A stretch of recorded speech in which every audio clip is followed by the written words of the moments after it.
For a time, the conception of the world as a process of impersonal and invariable law soothed and sufficed him. But in the end, his essentially religious spirit turned this mute process into something almost lovable. He tried to merge his own desires with the universal order of things, to become an almost indistinguishable part of nature.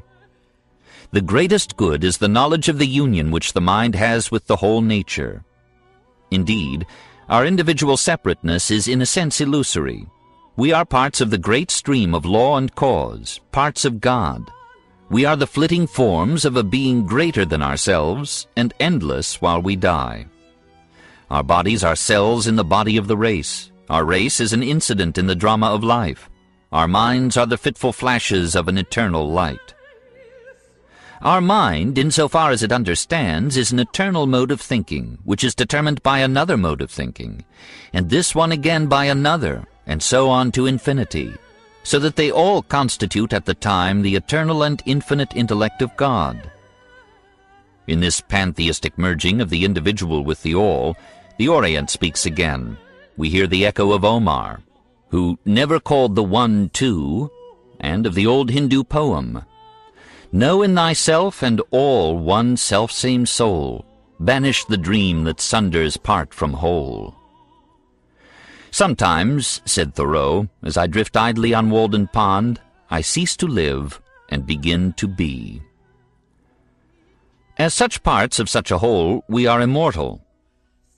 The human mind cannot be absolutely destroyed with the human body, but there is some part of it which remains eternal.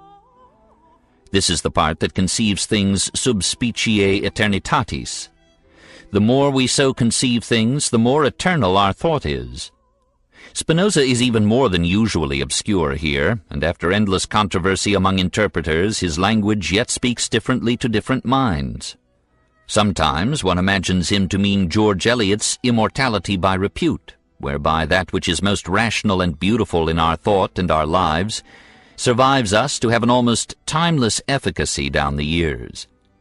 Sometimes again Spinoza seems to have in mind a personal and individual immortality, and it may be that as death loomed up so prematurely in his path, he yearned to console himself with this hope that springs eternal in the human breast.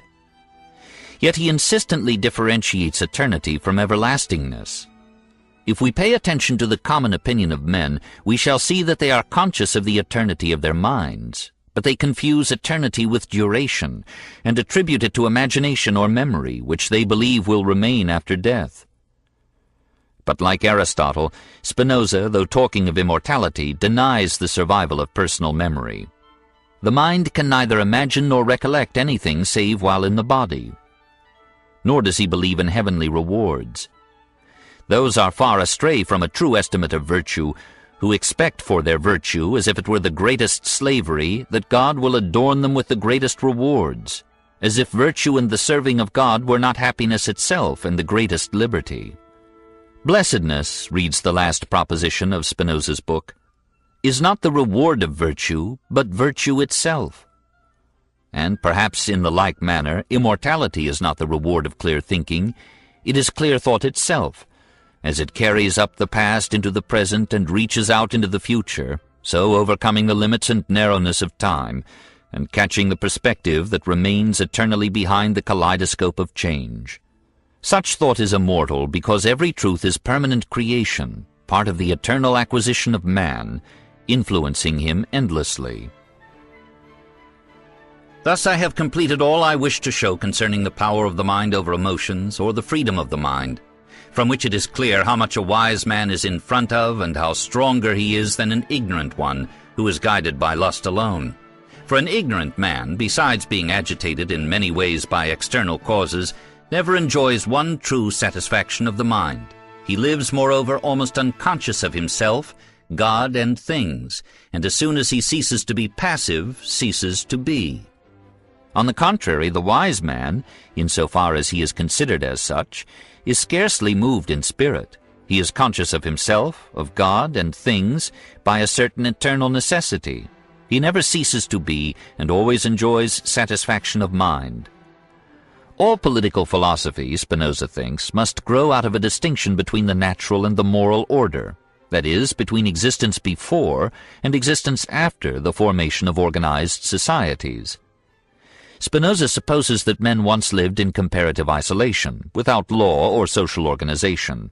There were then, he says, no conceptions of right and wrong, justice or injustice. Might and right were one. Nothing can exist in a natural state which can be called good or bad by common assent, since every man who is in a natural state consults only his own advantage, and determines what is good or bad according to his own fancy, and in so far as he has regard for his own advantage alone, and holds himself responsible to no one save himself by any law. And therefore sin cannot be conceived in a natural state, but only in a civil state, where it is decreed by common consent what is good or bad, and each one holds himself responsible to the state. The law and ordinance of nature under which all men are born and for the most part live forbids nothing but what no one wishes or is able to do, and is not opposed to strife, hatred, anger, treachery, or in general anything that appetite suggests. We get an inkling of this law of nature, or this lawlessness of nature, by observing the behavior of states. There is no altruism among nations, for there can be law and morality only where there is an accepted organization, a common and recognized authority. The rights of states are now what the rights of individuals used to be, and still often are. That is, they are mights. And the leading states, by some forgetful honesty of diplomats, are very properly called the great powers. So it is too among species. There being no common organization, there is not among them any morality or law. Each species does to the other what it wishes and can. But among men, as mutual need begets mutual aid, this natural order of powers passes into a moral order of rights. Since fear of solitude exists in all men, because no one in solitude is strong enough to defend himself and procure the necessaries of life, it follows that men by nature tend towards social organization. To guard against danger, the force or strength of one man would hardly suffice if men did not arrange mutual aid and exchange. Men are not by nature, however, equipped for the mutual forbearance of social order, but danger begets association, which gradually nourishes and strengthens the social instincts. Men are not born for citizenship, but must be made fit for it. Most men are at heart individualistic rebels against law or custom. The social instincts are later and weaker than the individualistic, and need reinforcement. Man is not good by nature, as Rousseau was so disastrously to suppose. But through association, if even merely in the family, sympathy comes, a feeling of kind, and at last of kindness. We like what is like us. We pity not only a thing we have loved, but also one which we judge similar to ourselves. Out of this comes an imitation of emotions, and finally some degree of conscience. Conscience, however, is not innate, but acquired, and varies with geography. It is the deposit in the mind of the growing individual of the moral traditions of the group. Through it, society creates for itself an ally in the heart of its enemy, the naturally individualistic soul. Gradually, in this development, it comes about that the law of individual power, which obtains in a state of nature, yields in organized society to the legal and moral power of the whole. Might still remains right, but the might of the whole limits the might of the individual, limits it theoretically to his rights, to such exercise of his powers as agrees with the equal freedom of others. Part of the individual's natural might or sovereignty is handed over to the organized community in return for the enlargement of the sphere of his remaining powers. We abandon, for example, the right to fly from anger to violence, and are freed from the danger of such violence from others. Law is necessary because men are subject to passions. If all men were reasonable, law would be superfluous. The perfect law would bear to individuals the same relation which perfect reason bears to passions. It would be the coordination of conflicting forces to avoid the ruin and increase the power of the whole. Just as in metaphysics, reason is the perception of order in things, and in ethics, the establishment of order among desires, so in politics it is the establishment of order among men. The perfect state would limit the powers of its citizens only as far as these powers were mutually destructive. It would withdraw no liberty except to add a greater one. The last end of the state is not to dominate men, nor to restrain them by fear. Rather it is so to free each man from fear, that he may live and act with full security, and without injury to himself or his neighbor. The end of the state, I repeat, is not to make rational beings into brute beasts and machines. It is to enable their bodies and their minds to function safely.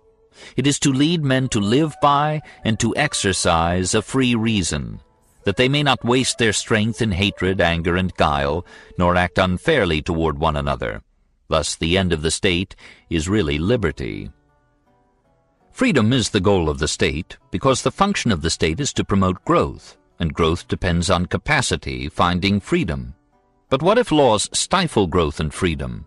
What shall a man do if the state, seeking, like every organism or organization, to preserve its own existence, which ordinarily means that office holders seek to keep themselves in office, becomes a mechanism of domineering and exploitation? Obey even the unjust law, answers Spinoza, if reasonable protest and discussions are allowed and speech is left free to secure a peaceful change.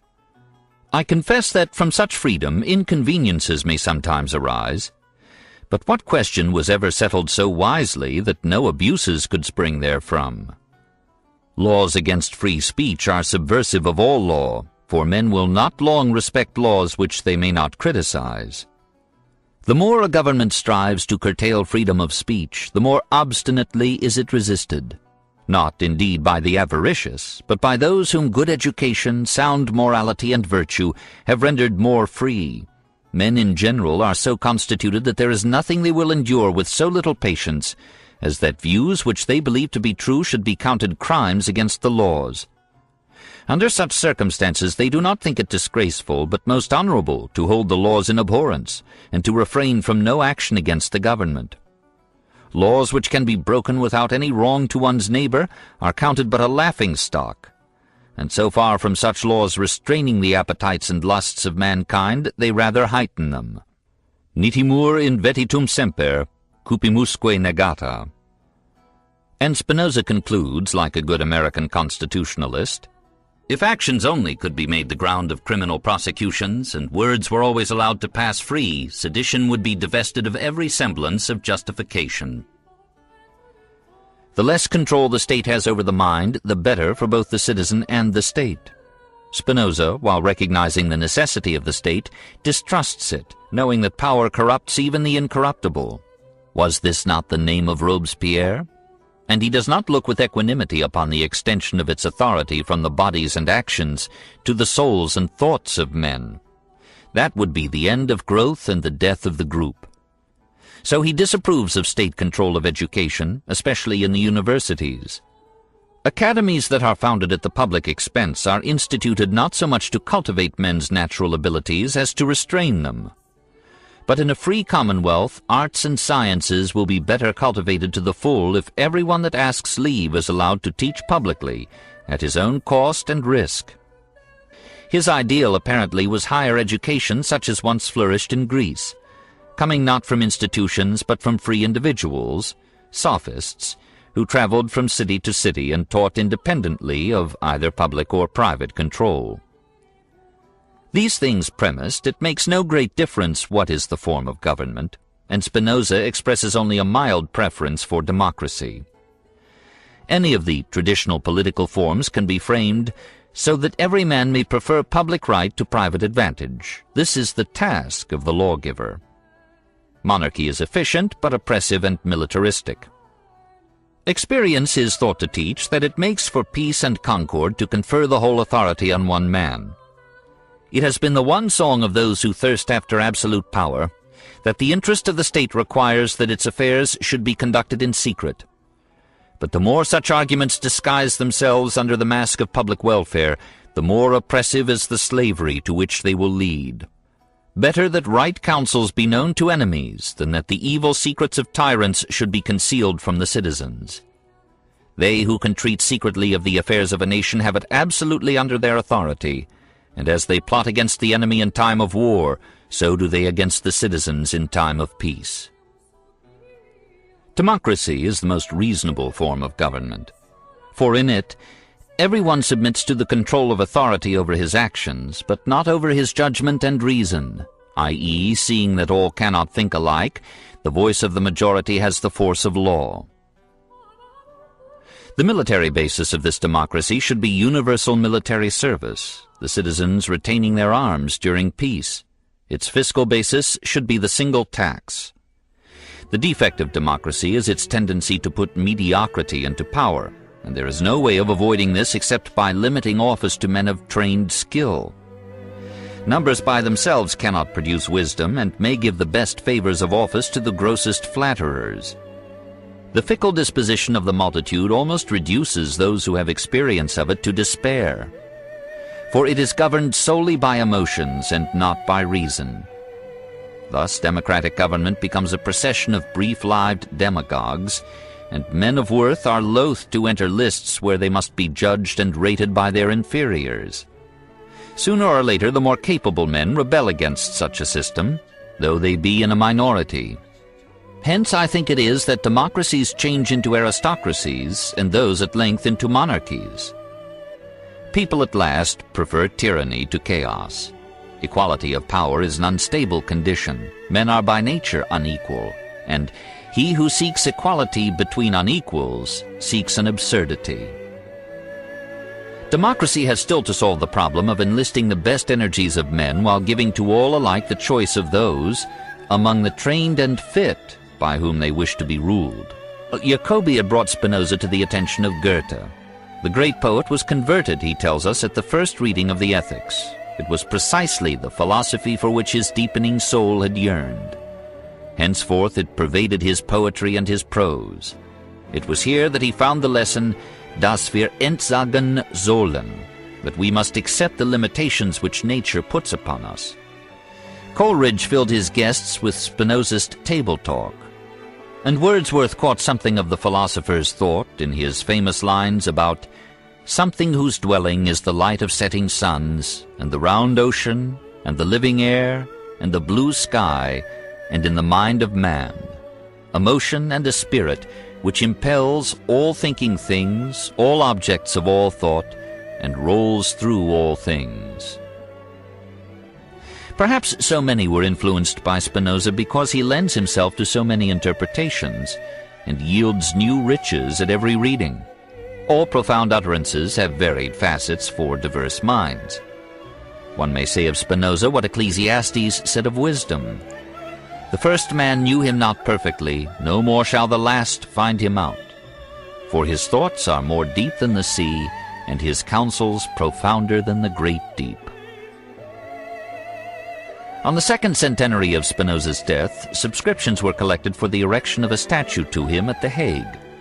Contributions came from every corner of the educated world.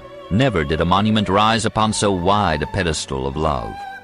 At the unveiling in 1882, Ernest Renan concluded his address with words which may fitly conclude also our chapter. Woe to him who in passing should hurl an insult at this gentle and pensive head.